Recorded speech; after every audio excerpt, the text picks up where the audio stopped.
Mr. Nigel Dodds. Thank you, Mr. Speaker.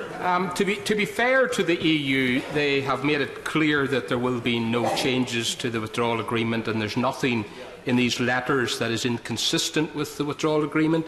To be fair to the Attorney-General, he says in his letter today that the letters do not alter the fundamental meanings of its provisions. So 5 weeks since the Prime Minister pulled the vote saying that there had to be legally binding assurance, will she admit that nothing has fundamentally changed? I mean, that's the reality. Let's not kid ourselves about that.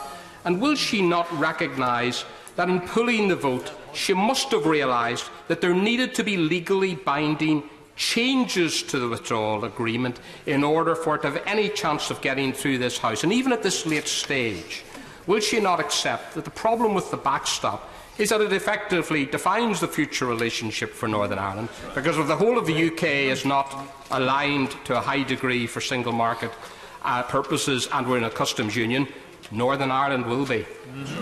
Can I say to the right honourable gentleman that it's right that I took the views of this House. The overwhelming view of this House on the backstop was that people wanted to ensure that the backstop would not carry on indefinitely or be a permanent arrangement. The right honourable gentleman has just indicated he thinks that is what the case is for the backstop.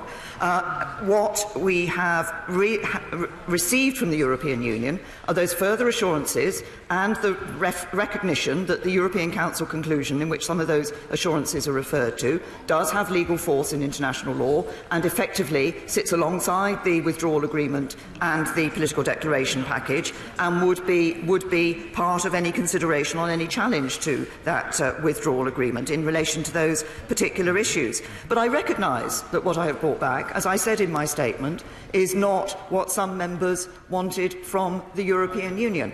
But it is not the case that this has not gone further than when we were initially discussing the debate.